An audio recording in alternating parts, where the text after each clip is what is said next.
All right, it's not high noon, but it is maybe low 1:30. So we are going to go ahead and get started. We are here today to talk about the data and relationships behind graduation. And I have some wonderful folks joining me, and I'm going to let them introduce themselves. And if you would, go ahead and turn on your camera so we can see you. And let's start with Lori.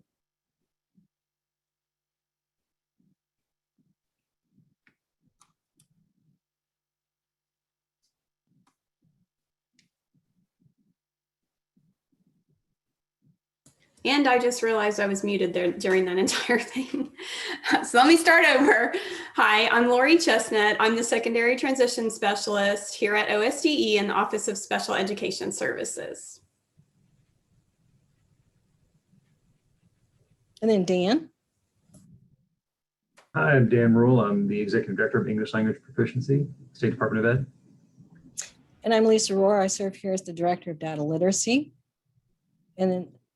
And last but not least is. Yes, I am Petra Woodard. I'm the Executive Director of Academic Counseling and Alternative Education in the Office of Student Support here at the agency. And we're going to talk with you today. We're going to connect the why to the data collected through the graduation indicator, explore and connect ways to improve graduation rates, identify resources, including an early warning system tools available through single sign-on to support the work. Let's start with building those connections between the data and the practice.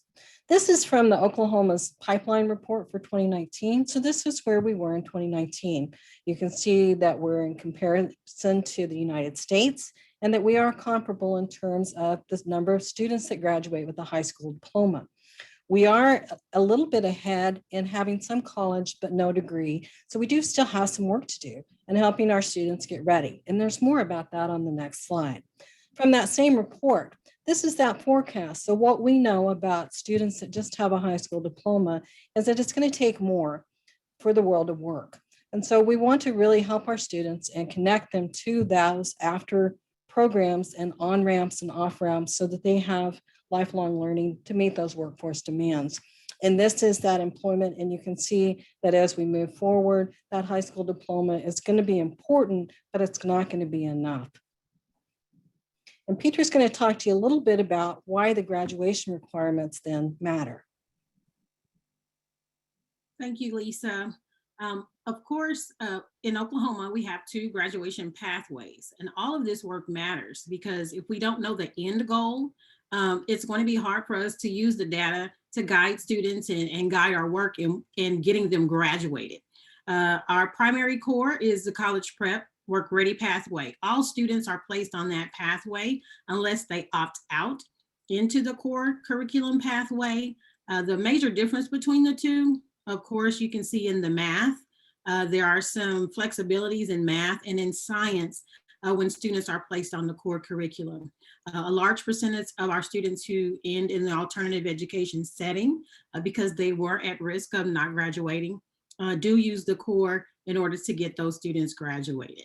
So we wanted you to be aware that there are 2 pathways, both require 23 units to graduate, and the core has to have an opt-out signed by the parent and student. And when we present these pathways to students, when you say you graduate and you pick a core, this is what that looks like. It's like, oh, okay, I mean, I picked that.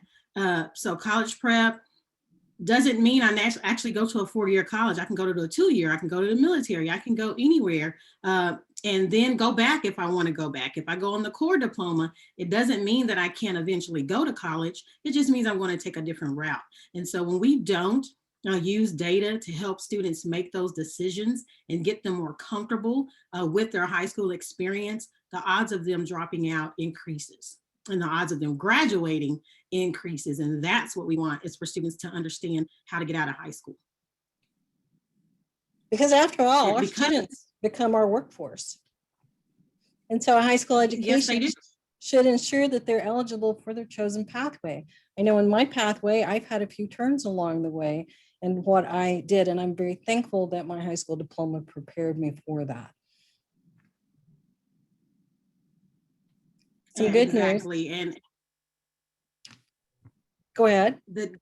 Yeah, Lisa and I and this whole team, we could talk about all these slides all together. So we're going to tag team because we are so invested in this work and using data.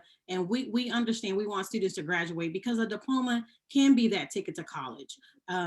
According to this data by the Center for American Progress in 2018, Oklahoma was one of only 23 states that require some element of well-rounded education. So it's not about checklists on coursework. It is about having a well-rounded education that's going to prepare students for life after high school. We require personal financial literacy, CPR, and service or work-based learning through ICAP as part of our graduation requirements to ensure that we are giving students the best experience while we have them in the K-12 setting. And here's just a closer look at these. And we put this in here so that you would have it. You can go back and look at the legislation, the full requirements. All of these items have to be posted to transcript once the student has completed them. So there's just a little bit more information about each of those additional well-rounded requirements. And so I think we've laid the case for why graduating from high school is such an important piece of our students' world from this K to 12. And that's why it's an outcome indicator. What we want is graduating from high school enables students to choose that future path, whether that's a 2-4-year college, technical school, workforce training program, or military that aligns to their passions and talents. We want our students to graduate ready for success.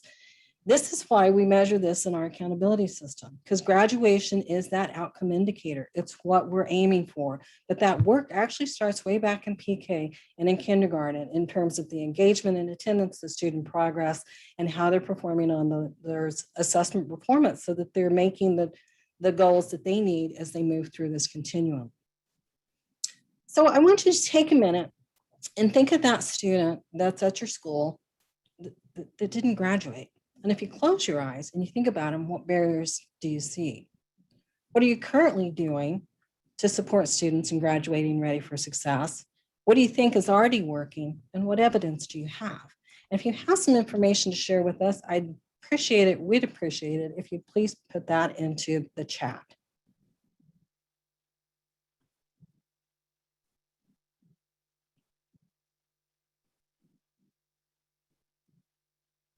And you know, I come from a family where my mother was a high school dropout and later on earned her GED. So that could have been a barrier to me in terms of being ready to graduate.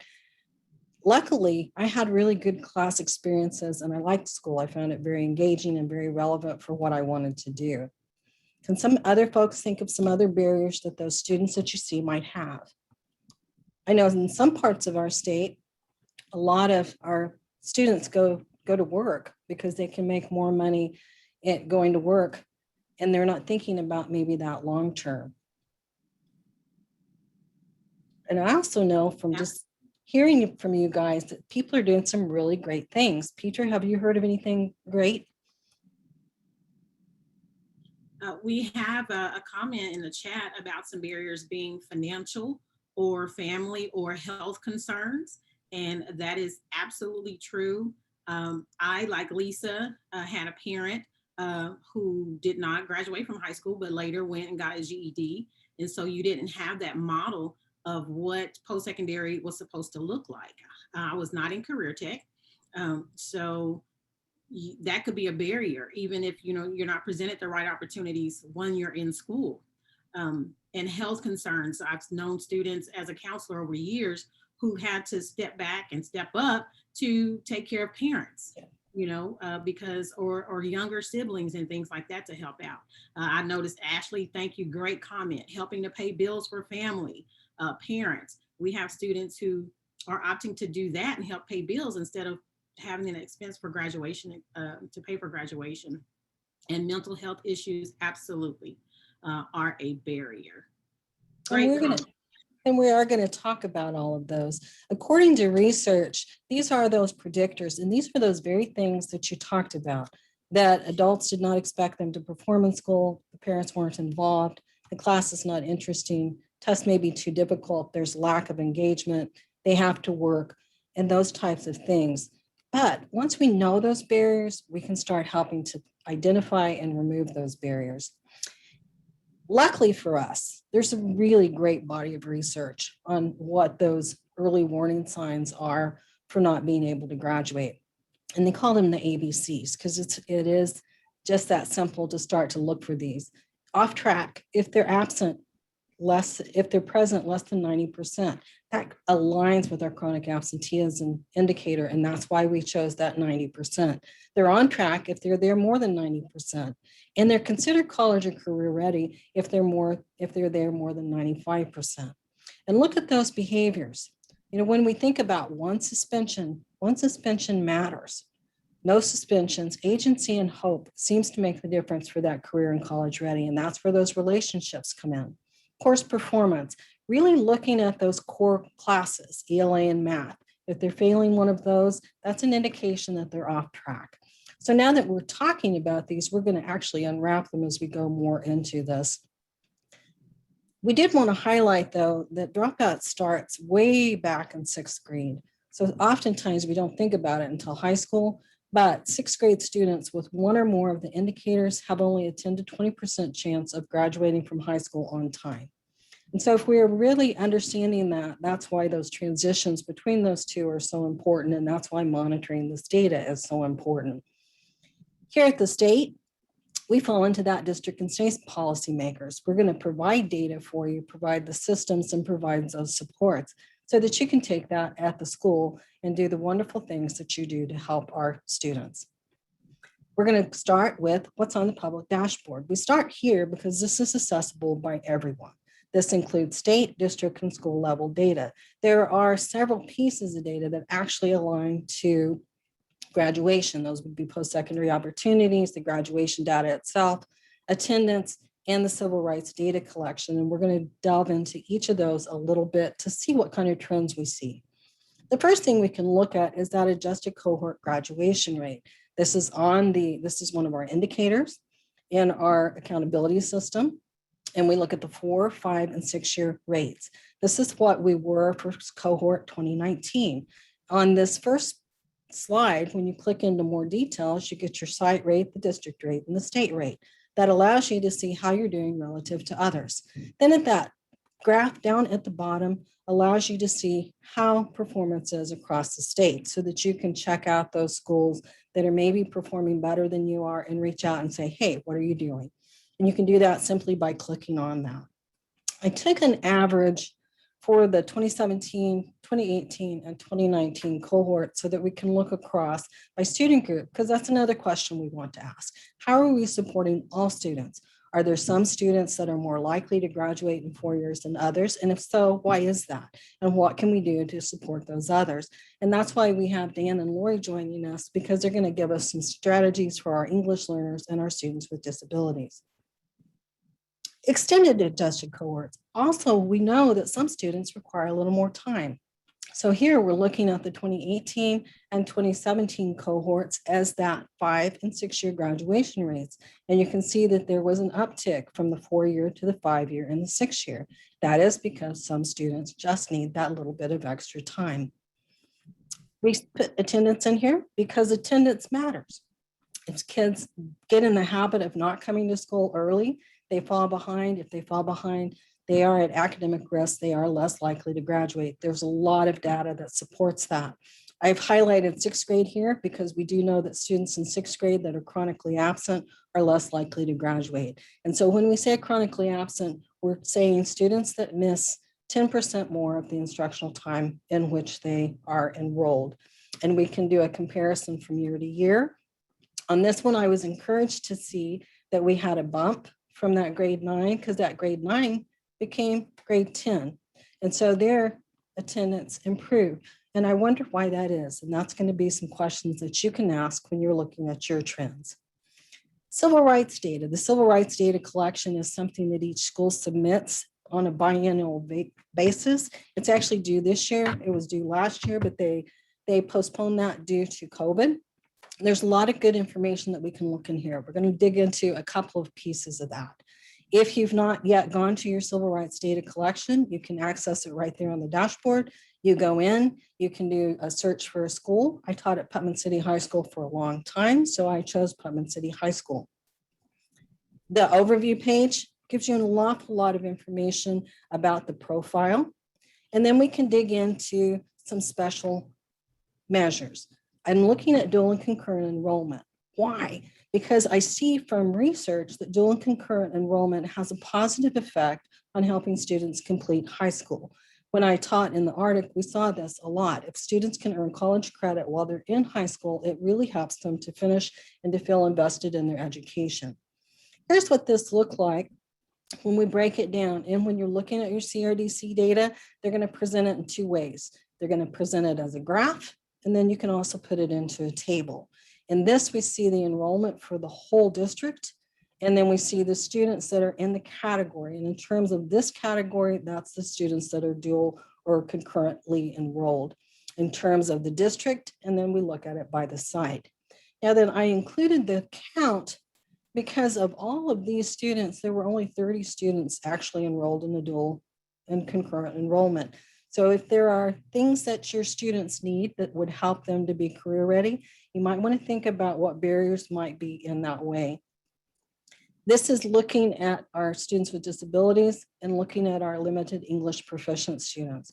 We see that one student was involved in dual concurrent enrollment and none of our English learners were in dual concurrent enrollment. Why does this matter? Because dual concurrent enrollment has positive effects on students' degree attainment and completing high school. So that's why it's included in the CRDC data.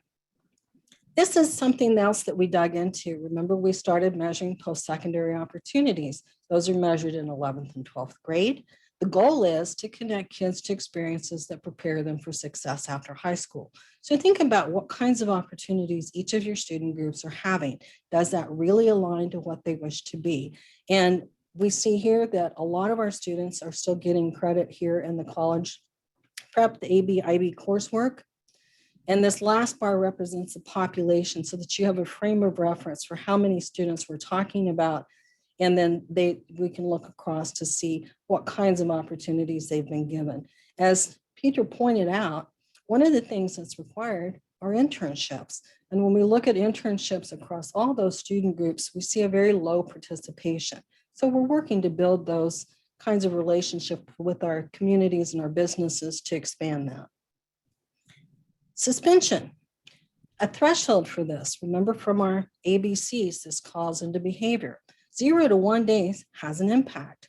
So the CRDC breaks it down and it gives you your school enrollment, and then it gives you your rates of suspension by gender and race so that you can think about the policies and practices you have in place.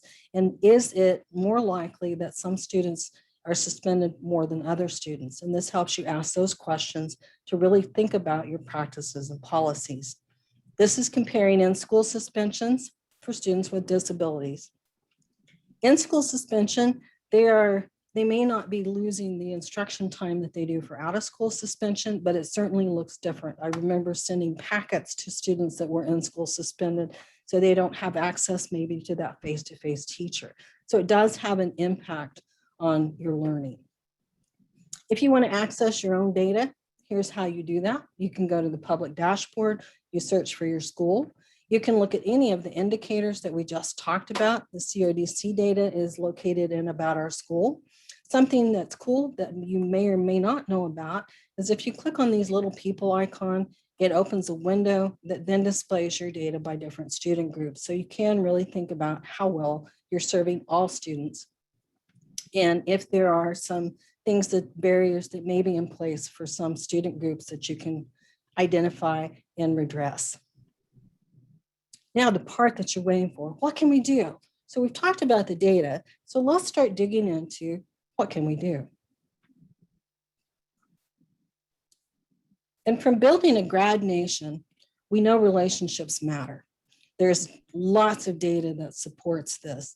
And this is just one piece of that. And if you wanted to read that report, it's built right here. But low performing schools that had significant gains in increasing graduation, it was simply by integrating social, emotional, and academic development. This comes from the Chicago's consortium, and it's the top 6. And I'm not going to take time to read all of these to you because we're going to delve more into these as we move forward. But we wanted to lay that groundwork that there are 6 ways or 6 things to really think about when we're talking about improving graduation rates. We're going to talk a little bit more about the early warning systems. This is why we do focus on attendance data, because they have to be there to learn.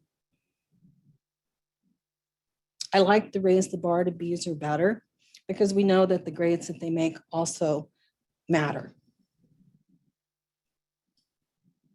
Those supportive relationships to ease those transitions. I remember back when I first started teaching, we had the folders that moved from 8th grade to 9th grade with our students. Now then we have the ability to do that all electronically, but we were always thinking about what comes next. And again, looking at your disciplinary practices, especially for our African-American students and students with low test scores and those vulnerable students. When there are out-of-school suspensions at higher rates than their peers, that does put them at risk of dropping out. And now we're going to turn to, I just thought we were going to turn to, and hope. Hope matters, social and emotional learning. This is again in that report. And we've done a lot of work here at the agency to build supports for that social and emotional learning. Because what we know is that when students are supported and connected, then they feel closer to, then they're more likely to come to school, they're more likely to be successful. So this is what it looks like, and this is what it feels like. Authentic relationships, culturally responsive pedagogy, high expectations for all students. There are some reports out there that indicate that some of our students are not learning at grade level, and that does have an impact. So what we want our students to do is feel that they're valued for their strengths and their contributions, that they're respected for who they are, that they feel cared about. So I'm sure that you guys are all working on those in different ways at your site. And this just reinforces that those efforts that you're putting in place are moving in the right direction. Now we are going to turn this to Dan, and Dan's going to give us some advice on helping our English learners. All right, thanks, Lisa. So before we get to the kind of what can you do, there's a couple points that I just want to point out that are really specific to secondary ELs. And the first is that secondary ELs constitute a smaller percentage of the overall EL population compared to pre-K through 8. And that's for obvious reasons. Most kids that either, that have been identified as EL get identified early and then usually exit out of EL status by the time they're 8th, 9th grade. So what that means is that you're going to see a relatively big bubble of ELs in your lower grades, and then a smaller percentage as those kids exit out over time, a smaller percentage present in 9 through 12. But that also has its own unique challenges, because the kiddos that are still identified as EL in the 9 through 12 grades are going to be more likely to be newcomers. They're going to be more likely to be what we consider an LTEL, or a long-term English learner. They're more likely to be dual identified with a determined learning disability. And these are just demographic reasons. But what the result of that is that you're going to have a smaller proportion of ELs, but you're going to have a group of students that is probably going to be more challenged to access curriculum given their current language proficiency. And that means that the interventions that need to be in place for this particular group of kids generally need to be more targeted and more intentional and to be effective. Where younger kids can sometimes, just naturally gain the appropriate level of English language proficiency just by being put into kind of a, quote unquote mainstream classroom with minimal supports and a teacher just kind of accommodating. They're young enough, their language ability was, they have more language capacity to learn early on. That student might be okay with a minimal intervention. When we're talking about 9 through 12, and we're talking about students that are still identified as ELs, that's a significantly more challenging group to work with. And it's just, you're well served to kind of acknowledge that and make sure that it just needs to be a little bit more intentional and a little bit more formal in terms of how to address the needs. So the second, the presence of any one or more of these factors, any more of these factors will increase a student's likelihood of dropping out of high school, like we've said. Any factor that limits a student's access to instruction will, by default, limit their connectedness to what that institution is trying to do, and will, by default, see an increase in their graduation. And lastly, increase in their dropout rates. And the dropout rates for EL students enrolled in 9 through 12 is generally consistent at each grade level, and it's about 3 to 5%. So that one is double than the non-EL peers dropout rate. And two, it's that point that I want to make sure that we remember kind of when we go into this next slide. All right. So what can we do? First off is something that I don't think that you can say it enough when you talk about education, is that is relationships matter, especially, when students that are English learners already have a more challenged path in accessing curriculum and seeing just the general benefits of knowing something. If you can't access that as effectively as your peers, oftentimes the relationships that are built around accessing that information are significantly more important to you than the information itself. And the most effective teachers of ELs are those teachers that can build that relationship with that student and then leverage that relationship to get the students to engage in the way that they want them to.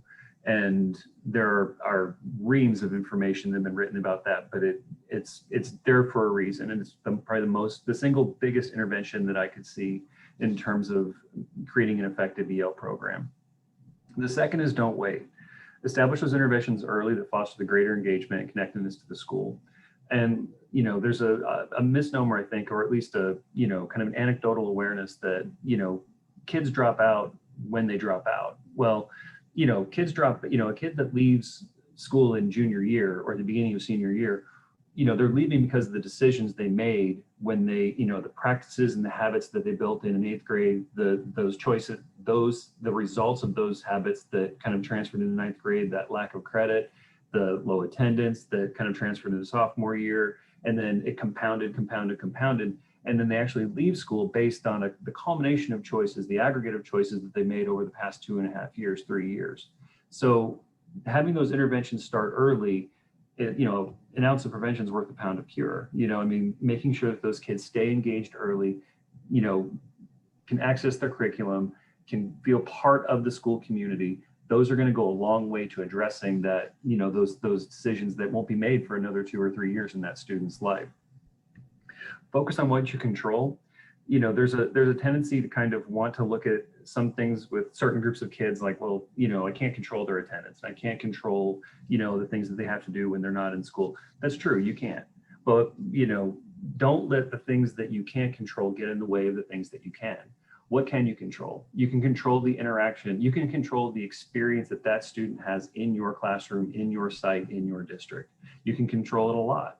And the more that you can create those environments that lead that student to, higher likelihoods of academic success, the more success you're going to see.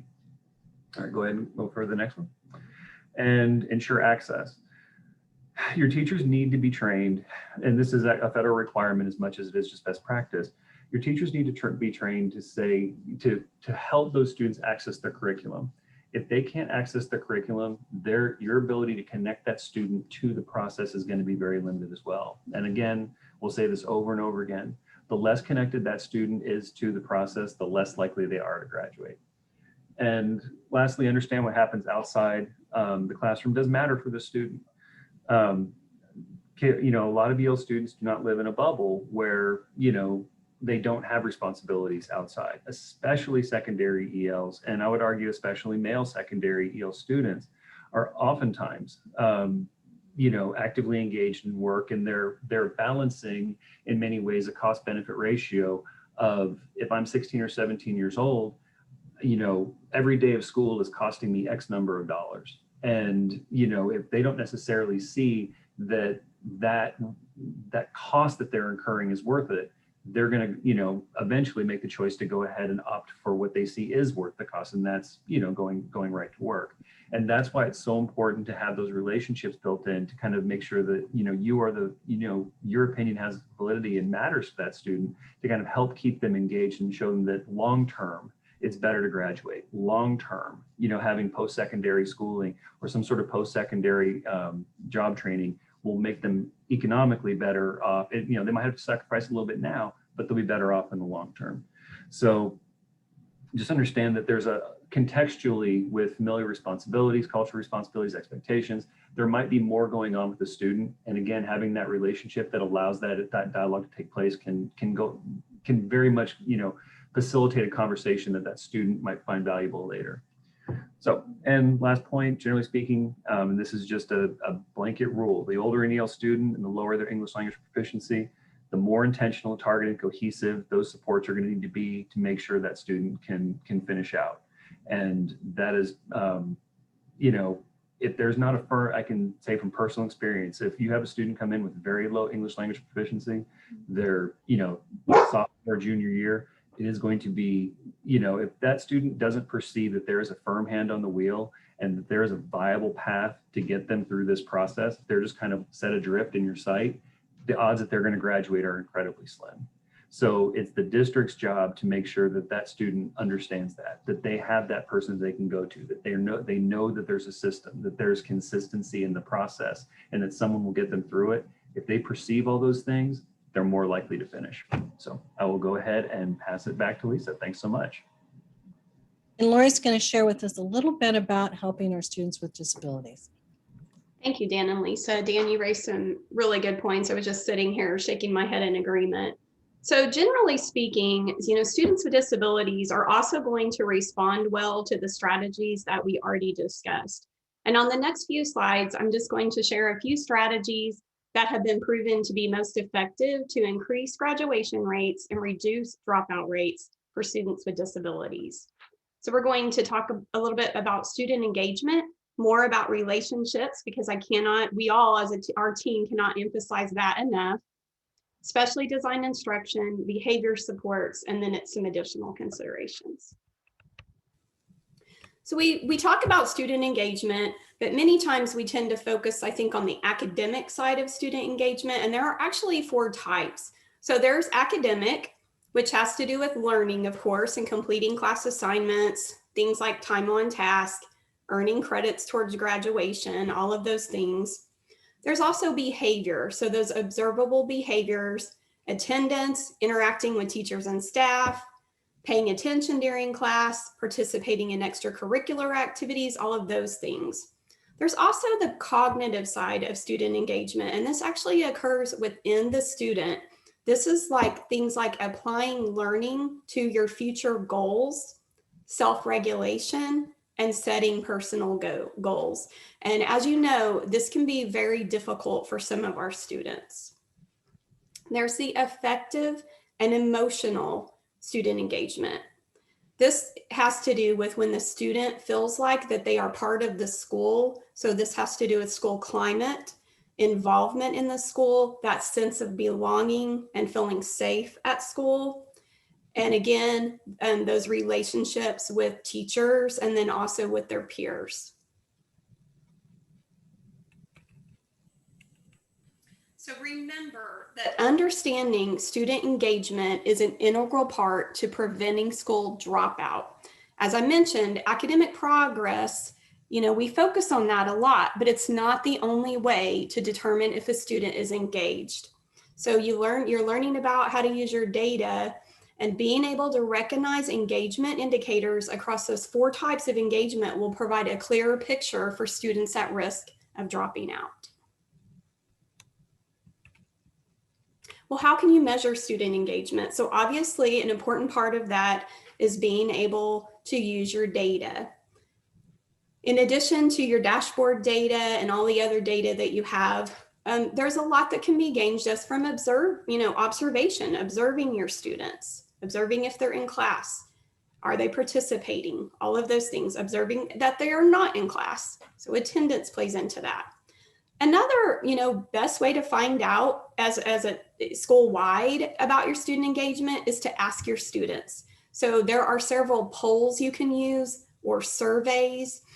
You can interview your exiters, your graduation. So for your students on IEPs, they have to have a summary of performance that summarizes their progress towards their post-secondary goals, what they're doing after high school. This would be a great time to interview them to find out some additional information. You can also interview your students that dropped out, follow up with them. Why did you drop out? What could we have done differently? If you're interested in, if you're currently not measuring student engagement and you'd like some more information, the strategies for school completion module has several tips and tools to increase student engagement. And there's some links to some surveys and some polls. So check that out. It's really helpful. In addition to those things, the National Center for School Engagement has identified the following ideas to increase student engagement. So some of you mentioned in the chat about, and Dan talked about, like, many of our students have to work. Many of them have to help pay bills. They may have to watch siblings. If siblings get sick and have to miss school, they may have to miss school to take care of their younger siblings. And this includes some, many students with disabilities. Not only are a student with disability, but they also fall into those other at risk.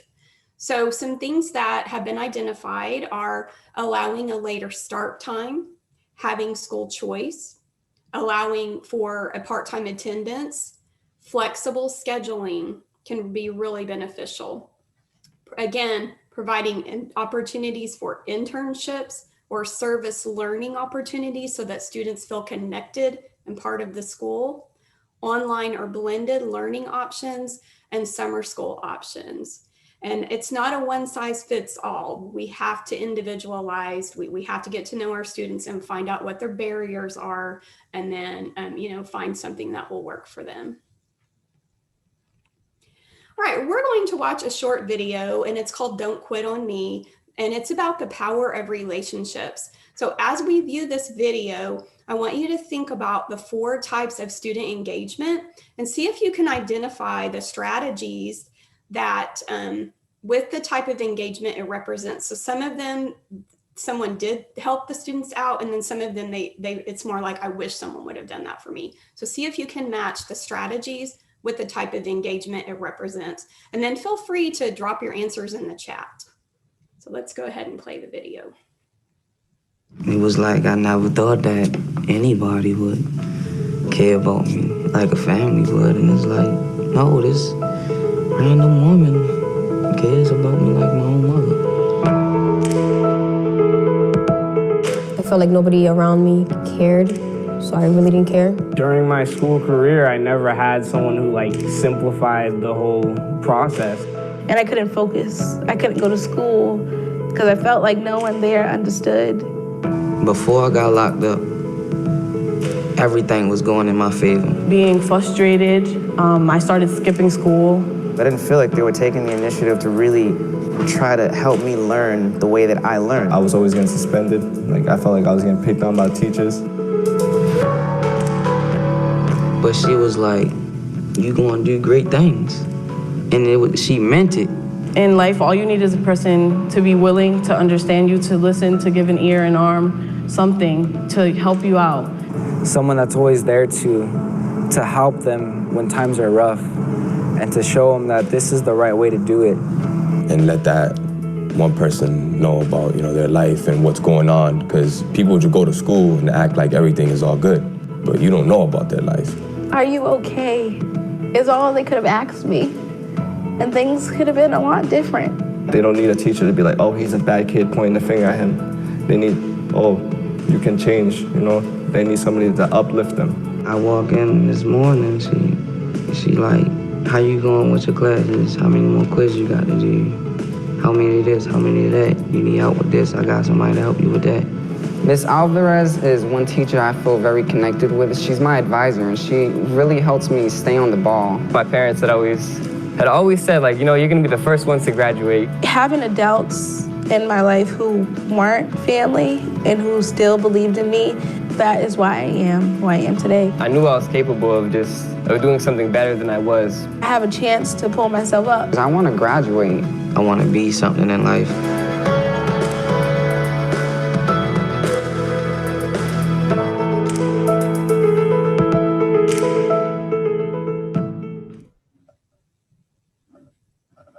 I've watched this video so many times, and every time I just notice something different. It's just so powerful.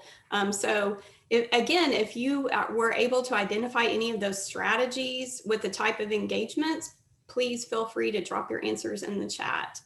So, one of the things was just when the young man realized that the teacher believed in him, and when he said, she said you're going to do great things, and then he was like, and she believed that I did. So we have to be sincere with our relationships, because young people can see right through us. But that would be an example of a cognitive type of engagement, because he realized that she believed in him, and it helped him know he could do it, he could graduate.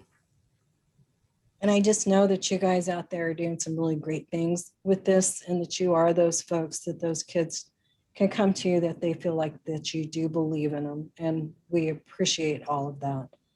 I do see we have to direct them to value themselves and realize their self-worth. Because sometimes, I told you that my mother was a high school dropout, but also school was my safe place. And it was where I felt valued, and it was where my self-worth was increased. So school was a good place for me. And that's because of the teachers and the educators and the other caring adults that were in that building. Yeah, absolutely. Absolutely. Thank you for sharing your story, Lisa. You can go on to the next slide, please. It was like I never thought that anybody would care about me like a family. Sorry about that. That's okay. You're good. It was so good. I thought we should watch it again. Yeah, I agree. If we had time, we sure would. Okay, so the video kind of leads us into one of my favorite things, which is mentoring. So mentoring is, that one-on-one relationship. It's all about caring. It's based on trust. It's just that supportive relationship between the mentor and then the mentee, which is the student. And it takes a real commitment. You're providing guidance and support to help that young person to develop their fullest potential based on their vision for their future. And I can't say enough about the impact that mentors can have. They do have the power and influence to change that negative cycle for some of our students. They can increase student engagement. And the impact of mentors in a well-structured mentor program is boundless. And I know some of you on the call today have experienced that. Either you've been a mentor or you've had the privilege of seeing the impact that a mentor can make. So thank you for that. There's some resources on the National Dropout Prevention Center, and then also Oklahoma Mentoring Organizations has a list of programs in Oklahoma, some common ones that you may have heard of. You may be participating at your sites, Big Brothers, Big Sisters. And it looks like Okmulgee has a good mentoring program. Yeah. So you might want to reach out to them if you have some questions and see what they've been doing. Absolutely. And a few other schools on the call, if you have mentor programs, please put those in the chat. We can't say enough about mentoring programs. You can go on to the next slide. One example is the Oklahoma Gear Up, Check and Connect. And this is a model of ongoing systematic intervention and support to promote students' engagement at school and with learning. So each student that's participating is assigned a mentor, and then the mentors build those long-term sustained relationships that will help the students connect them with their school and help them make academic progress. Is anyone here on the call participating with the Gear Up, Check and Connect, or another mentoring type program? When I worked at Oklahoma City Public Schools, we had a strong Gear Up grant. Awesome. Okay, I'm not seeing anything in the chat, so we'll move on. So special ed, again, is all about providing that specially designed instruction. So that's going to be any instruction or reteaching that's going to help close that gap between the students with disabilities and their peers. So it's not just what special education teachers do, but it also can be what general education teachers do to adapt the content, the way they're presenting the instruction, anything like that to help the students succeed. And there are some specific strategies that I'm going to mention here, and I'm sure you're familiar with most of these. the visual displays such as graphic organizers, of course, technology, specifically technology-based tools that help facilitate instruction, the use of mnemonics. We can probably all still remember our order of operations because of Please Excuse My Dear Aunt Sally. I used to love to find like fun videos with those songs and play them over and over and over. And my students acted like they, oh, I don't like that song. But I said, well, I promise you it's going to stick in your head and you're going to remember your order of operations, and it works. So self-management, having students monitor and record or evaluate their own behavior or their own academic status, that's so crucial to helping them developing those, those problem-solving skills. Peer assistance, so cooperative learning and peer tutoring is another strategy. Strategy instruction, this is one you may not be as familiar with. This is an instructional approach that teaches students self-regulation, adaptability, and to be more strategic in their learning. So you're probably doing these things with your students all the time. You just may not have heard that term, but an example of that would be like teaching a student how to use a planner for time management, because not all of us are born being able to organize and multitask. So just those executive functioning skills can be so crucial. And many students, Lesa mentioned earlier with the data that Oklahoma, we have students, attending college, but not everyone is graduating. And sometimes especially for students with disabilities, it comes back to that they didn't have those executive functioning skills, or they didn't have the study skills or the time management skills. So we can help them with that. That's going to increase not only their chance, their graduation, but also their success in the workplace or college or career tech, whatever path they choose.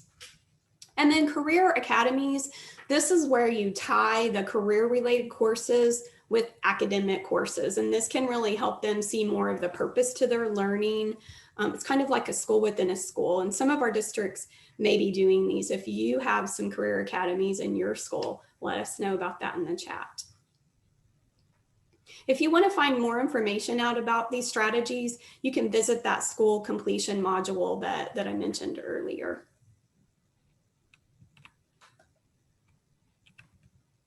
Okay, next we're going to talk about behavior. I can sit here and say, don't suspend students, because we know that when students are suspended and expelled, it's decreasing their likelihood of graduating, but it's not that easy. But instead of suspending them, if you can provide them some specific behavior supports, that's going to improve their behavior and increase their chances to graduate. So one example of that's really gaining some recognition. Some of you're probably doing this in your schools. It's called check-in, check-out.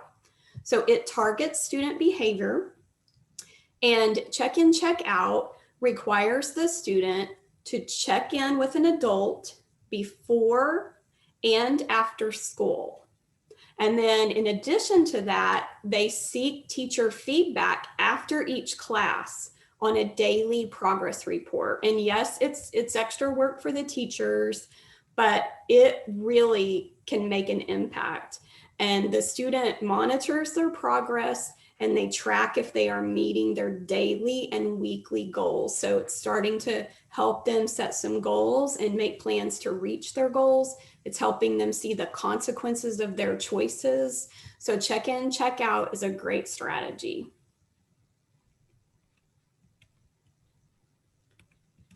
Sometimes our students have such significant behaviors that they need something more. So in this case, this is done through the IEP process, and the student may need to have a functional behavior assessment. This provides an individual behavior support for students with disabilities who, again, haven't responded well to school-wide behavior supports or things like check-in, check-out. We need to identify their behavior. We need to determine the function of the behavior. We need to identify a positive replacement behavior and then plan for consistent reinforcement. This does require parent consent or student consent for a student who's 18, and it's basically like a reevaluation. So if, it's a process. So you would need to get with the IEP team to conduct the FBA with the school psychologist. But it can really make a difference and impact behavior for students who need that, that really intensive support.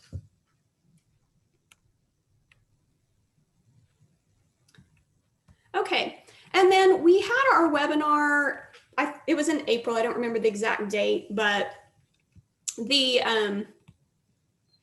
are other factors that have been shown to increase graduation rates for students with disabilities.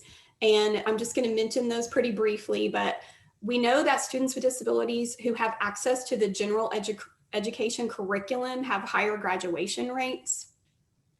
They do need appropriate accommodations and specially designed instruction. So you can't just put them in there and say, well, they're being included, so they're going to be successful. They've got to be properly supported.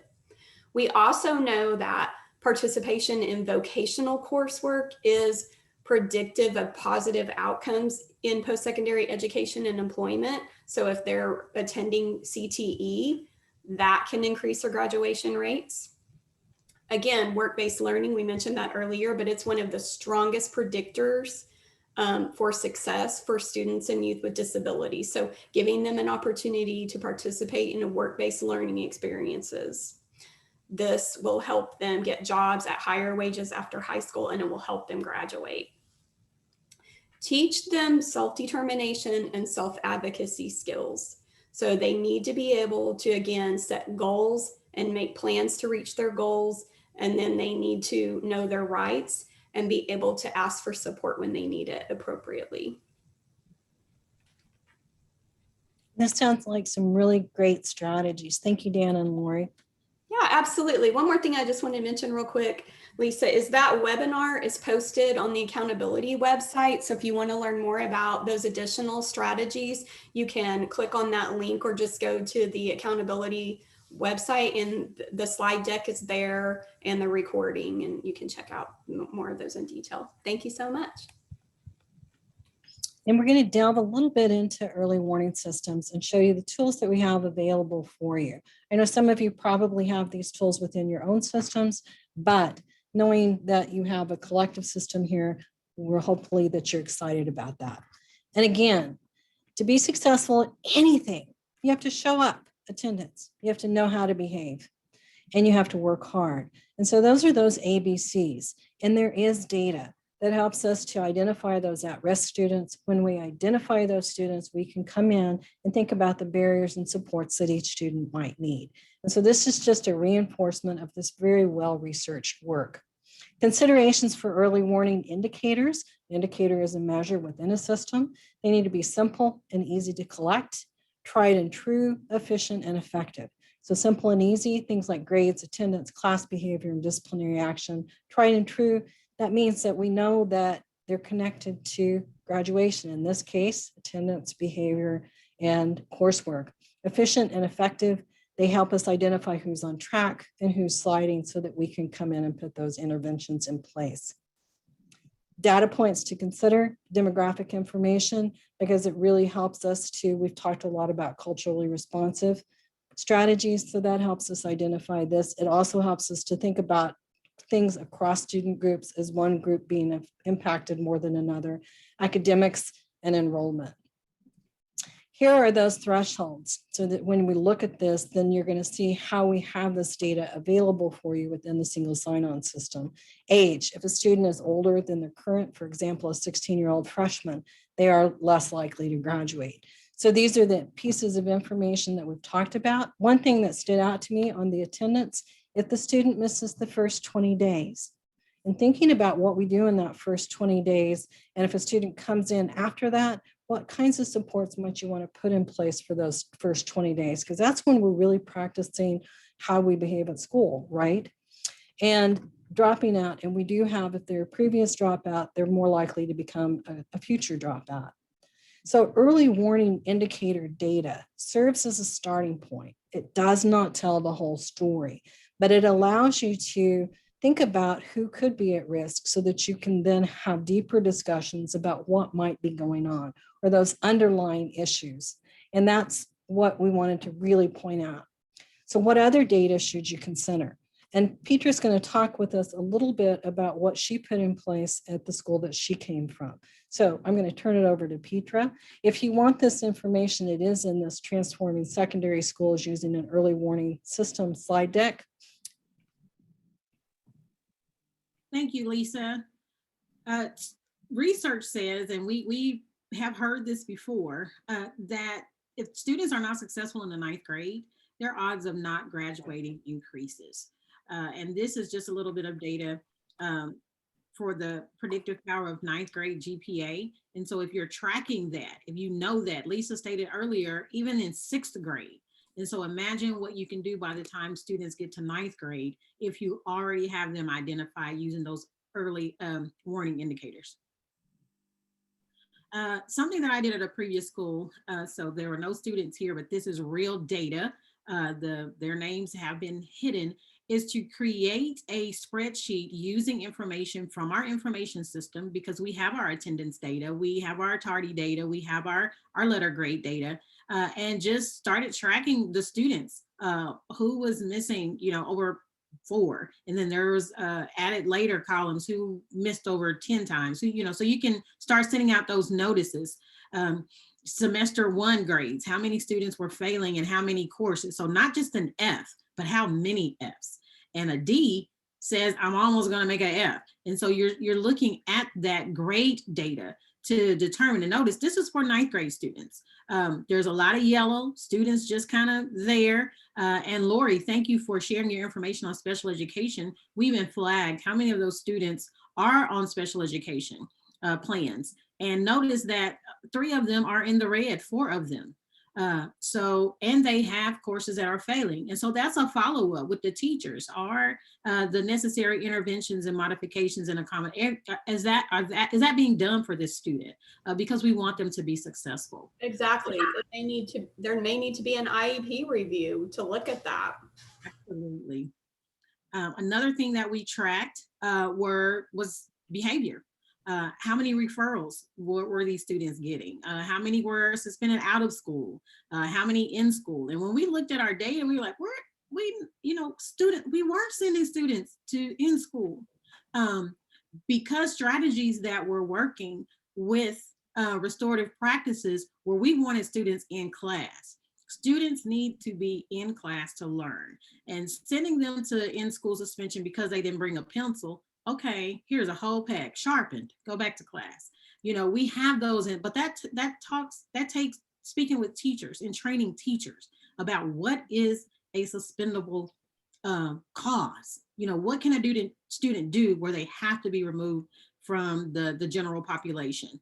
And so tracking that information, and notice these are going to be the same students because we already color coded them red. So some of them also have academic and discipline issues. And a step further, because yes, I'm an old athlete. I have been a coach. I deserve national honors for just taking on cheer. How about that? At the middle school and high school level, and also softball. So I am a huge fan of students being engaged in extracurricular activities. And so we took a deeper look to see what students are engaged and where are they? And what are they engaged in? And so this is tracked for the whole year. So you would see trends like basketball players doing really well in the fall so they can be eligible for spring and winter, and then they drop off. Or football players doing really well during their season and they drop off. And so you can use the data to track that and have trends and speak again to your coaches on the student for the entire year. We noticed that our band students who had a very structured program, they had handbook, everything. Those students outperformed as far as students engaged in extracurricular activities. And so you can go back and look at practices that you have and try to share the love across your whole district. But engagement matters. Lisa talked earlier about when students feel connected. When they feel connected, they want to come to school. They feel like they're going to miss out on something. I know students would come back the next day while I was classroom teacher and say, Did I miss anything? No, we just sat around and waited for you to come back. We did absolutely nothing while you were gone. And so just having that expectation that yes, you need to be here so that we can all move on, because we do miss you when you're not here. But this is a tool that you can use. This is just Excel, where you can download that beautiful information that's available in Oakland schools, that's available in the accountability system, and start your own early warning system that works for your school. And notice gender. We also included gender. So we were looking at males, were males more engaged than females, and all of that information. And just curious, how many of you are already utilizing an early warning system? Yes, just put it in the chat. And if you have a vendor that you're using, share that. People ask all the time, you know, they don't want to or don't have the time. If you're in a smaller district, and you know, I was a school counselor, I was the only one, but I wanted the information. You know, how do you use other people to help you track that information? I had an awesome instructional coach that really supported me as a counselor. And then when I became an administrator, to make sure that we had this data available. We also had another thing that we kept with MAP scores. So if you use NWEA MAP, and then you can look at those students who on a, you know, aren't performing that well as a predictor of how they will do on their state test. So you're like, this student isn't performing well, they're not coming to school, they're not engaged. Okay, what are we going to do? And luckily for you, we do also have some tools in the accountability reporting application. The reason we're going to highlight these is because you may have your own system, but your system's going to be limited perhaps to students that just have been enrolled at your school. The data that we have in the accountability reporting application is going to give you information about those enrollments in prior schools as well. So we're going to walk through a little bit about that. It's important, of course, attendance. We've talked about attendance. Attendance is related to engagement, but it's also related to just life. As we've mentioned, a lot of our high school students oftentimes have to work. They may have to stay home to take care of siblings. So we're just recognizing patterns of when they're being absent, because 23 days missed, that's an attendance rate of 87%. And you can see this spread out. This is from Attendance Works. And so Attendance Works is the one that really came up with this study. And they said if students miss just 2 days a month, they're at risk of falling behind academically. And I can really close my eyes and see some of those students. And so understanding why they're missing is an important first step. To help you with that, we have this available in the accountability reporting application. You can go in, you can go to the student data, you can click on attendance. Attendance is going to give you an ability to filter. Any of these students in a red box are missing 10% or more of the instructional days. And you can see that first student in this list, they've only been enrolled for 49 days. Of those 49 days, they've already missed 11. So you might want to get with that student and see what's going on. That second student, they've been enrolled a full 162 days. Of those, they've missed 72. So thinking about what's going on with these kids and what we can do to help them come to school. As we pointed out, looking at those patterns. So knowing this, we were able to add this to the accountability reporting application. For any of those students that are at risk, you can click on view and you can get an understanding of when they're missing, how often they're missing, to see what kinds of patterns might exist. And then you can dig in deeper because we really want to get to those root causes. So you can click on their STN, and you get their attendance history. You're also going to get their demographic, their assessment, their coursework, and their enrollment. And this is for any time that they're in any Oklahoma school. So you can see if this is a new problem. Did they have good attendance up until this school year? Is this a first for this? And if this is a student you're receiving from another school, you have this data available for those students. If you have that data in your system, you're going to understand that from your system. Here's that enrollment history. Remember, mobility. Mobility is a cause for dropout. Transfers, 2 or greater than or less than 2, puts you at risk of not graduating on time. And mid-year transfers seem to have more impact than between-year transfers. So you can look at the enrollment history. How often have these students been in different schools? We think about that, and if you're getting them mid-year, you need to think about what kind of scaffolding they might need to be in place in terms of content. You can also check for coursework, and you can look at their grade history. Remember that we pointed out ELA and math especially. This gives you, this application allows you to go back in time and look to see what kind of performance that students have. If you are at a high school, you can then go back and look to see what happened in those middle grades. If you're in the middle grades, you can go back and look to see what happened in the elementary grades, because that is one of those early warning indicators. The student has received 2 or more failing grades in a semester. That's your threshold. So that's what you're looking for. And what is it? Is it their attendance that's keeping them? Is it that they're not engaged? There are whole lots of different reasons, and I know that you guys are really good at figuring that out. And we will be sharing this slide deck with you, so you'll have all of this information when we conclude this. One of the things that I need to point out, because we're right now working on graduation DVRs, please make sure that when your students exit at the end of school year 2021, which is coming up very shortly and might have already passed for some of you, that your exit codes are correct, because that is the most important piece of information in this system when we talk about graduation. We're looking for that 1921. 1921 signals that they've earned their diploma. 3505 tells us that they've exited. Doesn't tell us what happened after that. And if you look at the example on this first student, they haven't been enrolled in school in 730 days. That can impact them greatly if they go to enroll somewhere else. So you'll have that information as well, how much lapse there's been between these. And if it's 1927, that tells us they've discontinued school. I like that exit interviews when kids are leaving us. Why are we leaving? Why are we not graduating? And helping us understand what barriers might be in place. So all of this is in the single sign-on accountability reporting application. You do need access to this from your superintendent. So if you don't have that, you might wish to make a case for why you might want to use it. And we are continually working on this. We work with Petra and others to help us know what other pieces of information are helpful to you, because we really want this system to be useful and serve as an early warning indicator system. And now Petra is going to talk a little bit more about how we can also make this data a little more actionable as well. So take it away, Petra. Absolutely.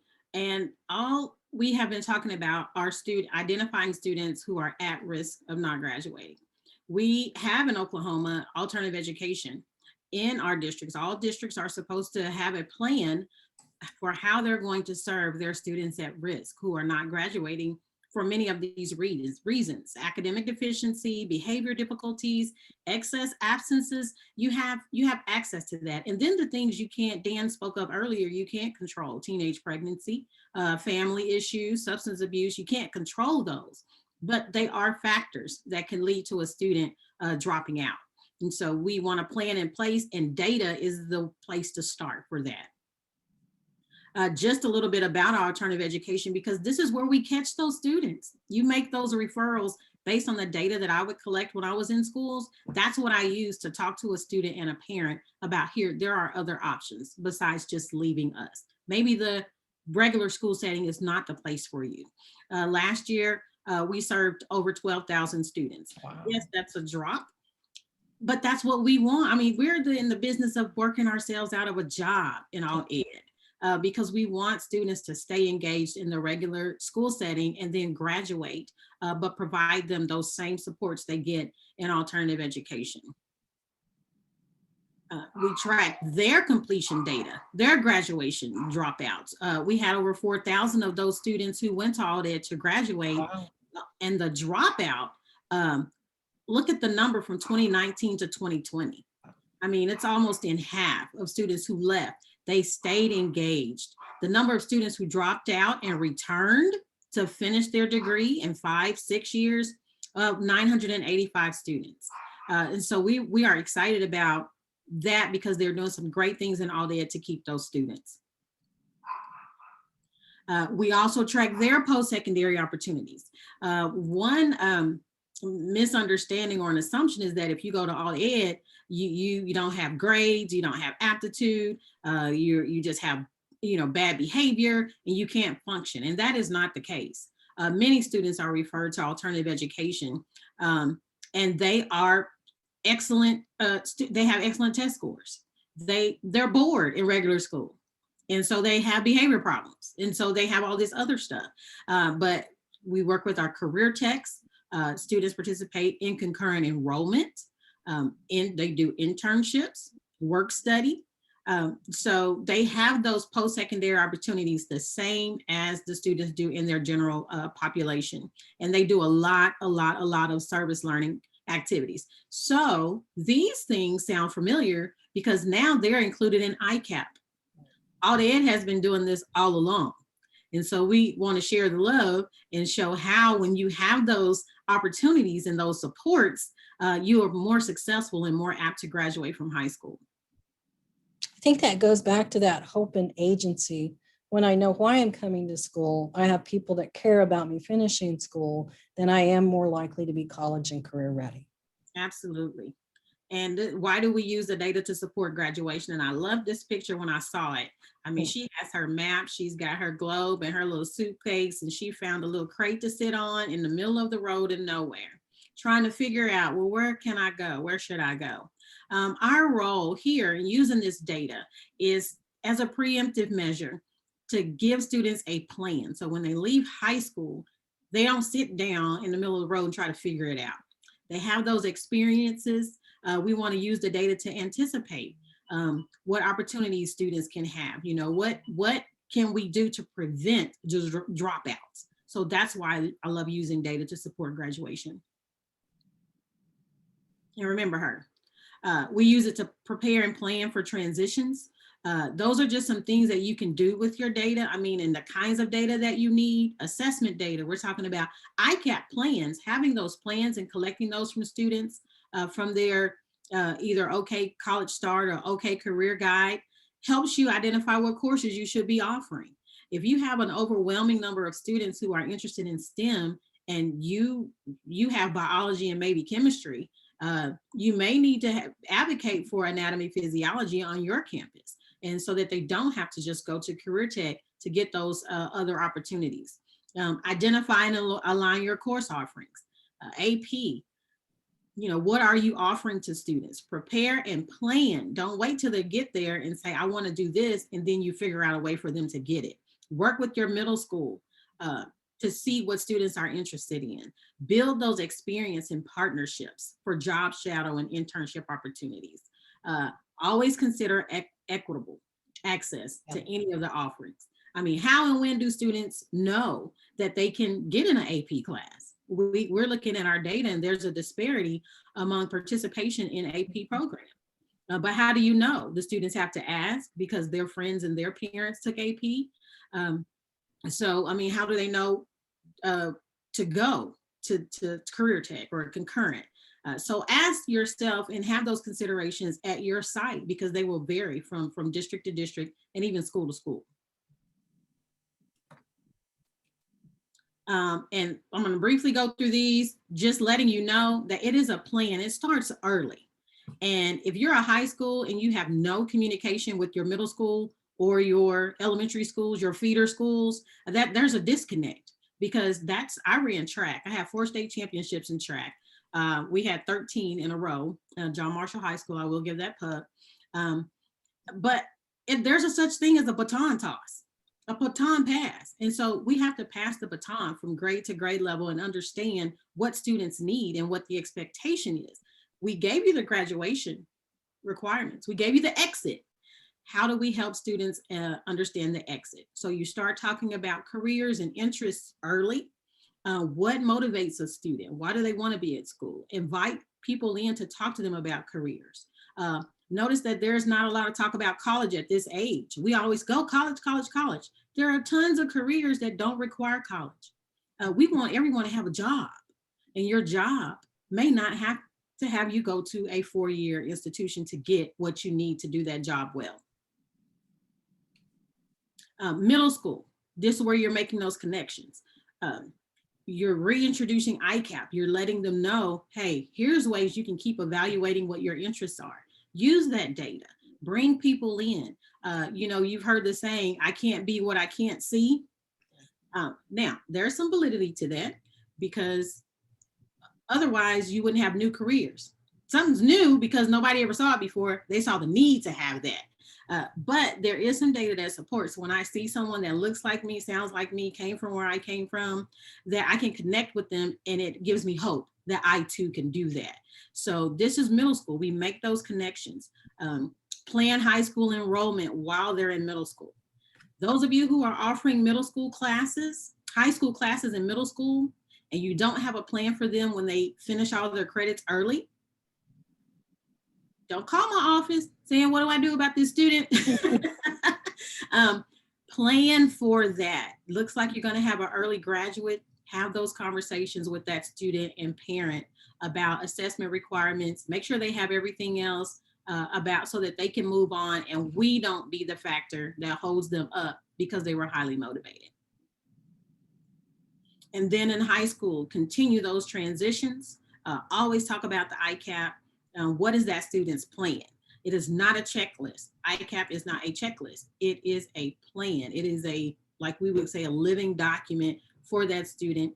It can be changed, but you don't know what to change unless you see something that needs to be changed. And so involve parents. Make sure your parents are aware of what students need. Notice we've added things, Oklahoma's Promise. The deadlines are approaching, NCAA. And I'm going to talk a little bit about these on a next slide.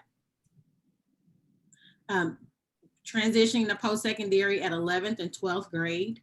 Those are things that you use data to support what you're telling students. Again, I'm going to talk about Oklahoma's Promise. You got ACT scores, you got aptitude scores. What about concurrent enrollment participation? Career Tech. I know when I was in a counselor and we would visit Career Tech, they said, please stop sending us students that can't read. We need them to read too. It's not a dumping ground. People who have careers, they have to read, they have to know how to listen, they have to know how to show up on time. So those experiences require for us to assess a student's readiness using the data that's available to us.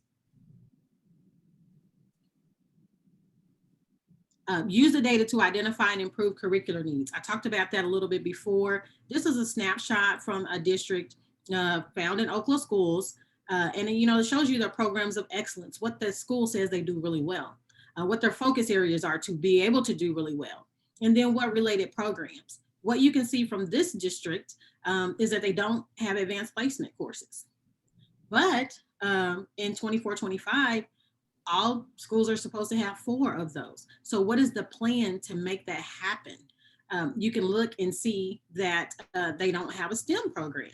Well, we know STEM careers, what are we preparing students for if we don't offer them those things?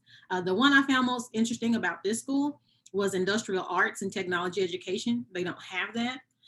Is that going to meet Oklahoma workforce needs? Do we know if they don't offer students anything in that area? And as a reminder, this is sped from your course codes that you're offering. And this is for the school year 2018, 2019. And so if you're wondering about how that gets populated, that is coming directly from the course codes that you're offering and how they align to these related programs. So we encourage you, again, I think you're seeing that reference. Make sure that your coding and your local systems are correct so that when we're pulling in information, it's correct here as well.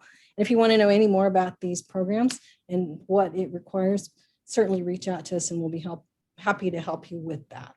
Absolutely.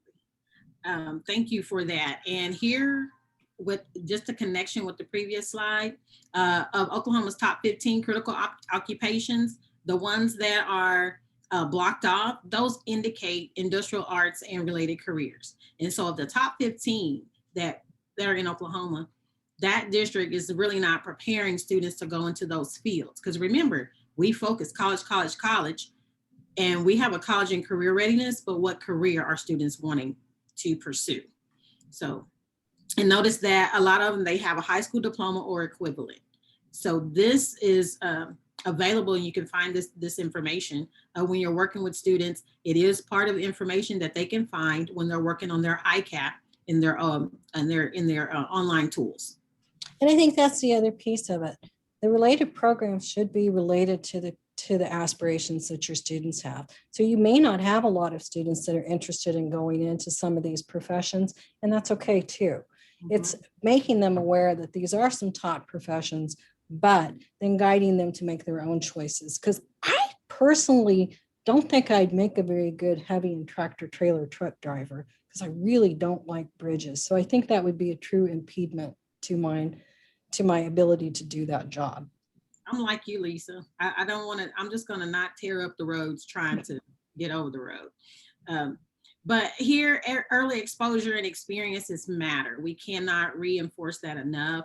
Even if you're exposing a student in high school, let them learn about work in those lower grades, learn through the work when they're in the high school setting.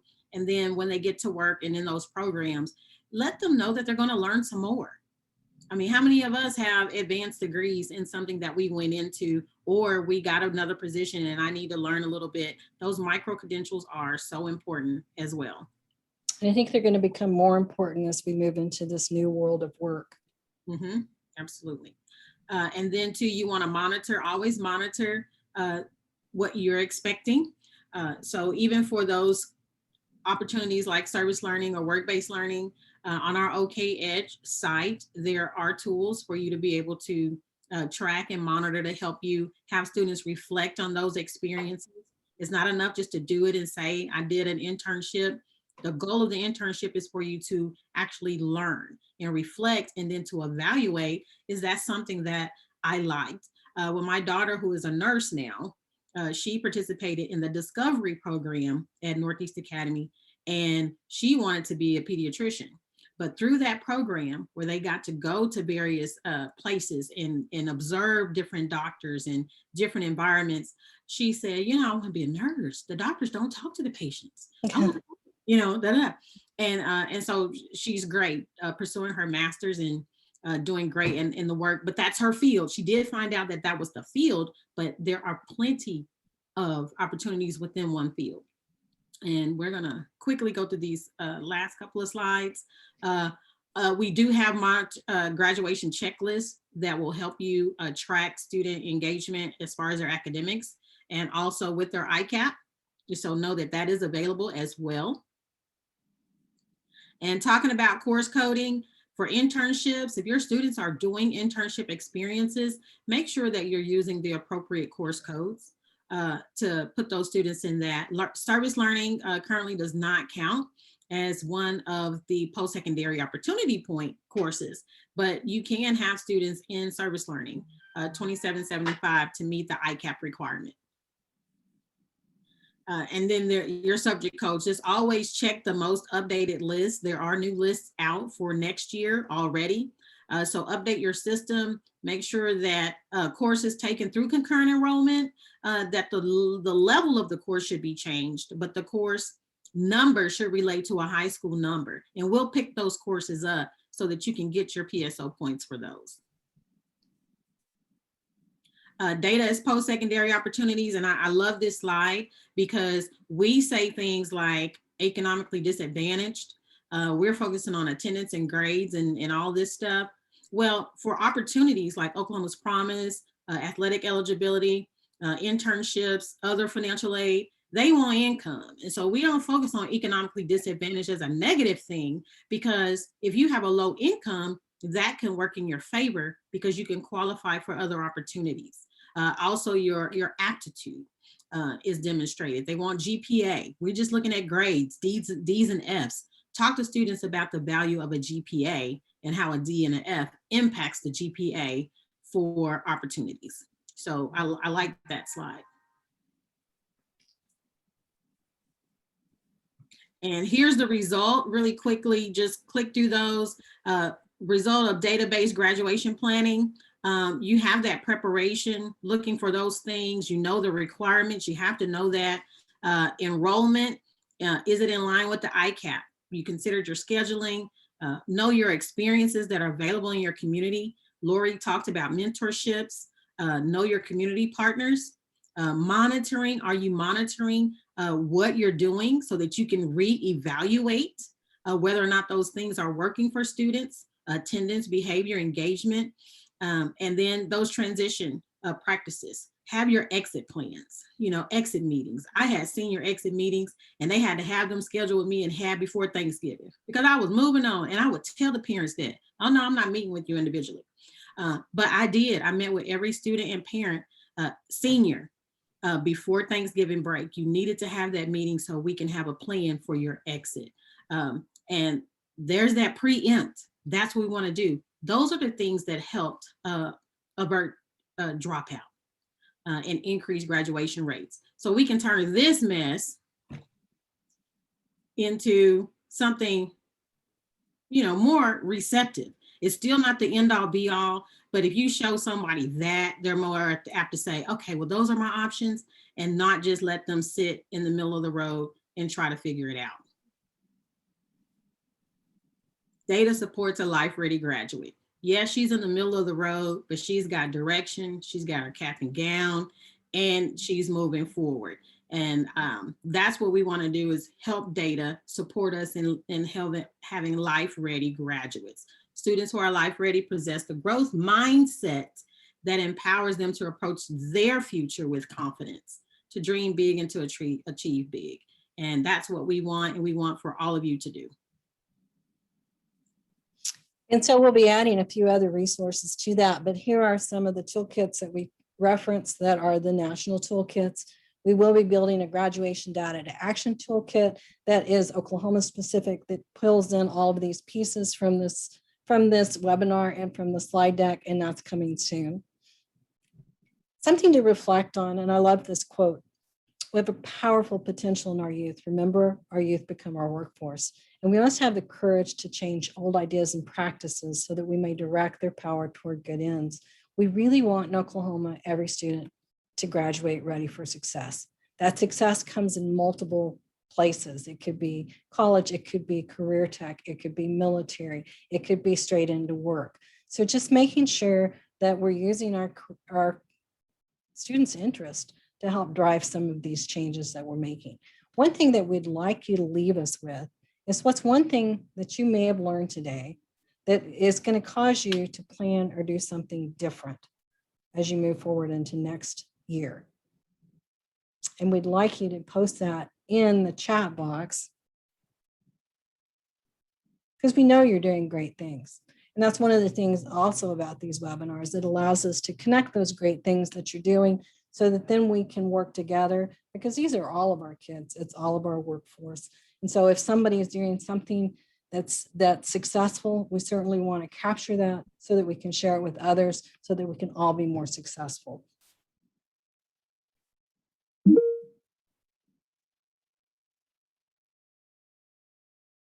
Work on developing an in-house mentoring program or making connections. The article on predictive powers of the 9th grade GPA. This is something that they really want to focus on next year. I know at Putnam City, we put in a 9th grade academy for students that we felt were at risk coming in from 8th grade, and that program had great success. We know mentors are incredibly powerful, especially mentors that look like us. And so finding those people in your community, capturing with college students. When I lived in the Arctic in Alaska, our elders came in and were mentors because the elders were a very important part of our community. Working on general ed transition meetings before Thanksgiving break. I like that idea of striving to have them early. Having that early warning spreadsheet, it helps us to know which of our students may be at risk, so then we can reach out and support those students. So I hope that today you're leaving with understanding that there are some things that we can collectively do to help all students in Oklahoma graduate. We won't capture them all, because there will be some that may leave us for work, for mental health issues, for all sorts of other variables. But if we can help them a little more, be a little more ready, then that is just helping to prepare our future. So we're thankful that you joined us today. We're actually right on time. If you have any questions, please let us know.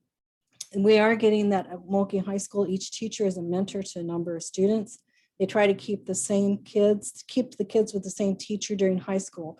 And we did that during, when I was at Putnam City, we had an advisory time and we got our students as a freshman And then we kept those students until they graduated for the senior year so that they had a feeling of connectedness while they were in the high school. And I always appreciated getting to grow with those kids because I'd had many of them in middle school.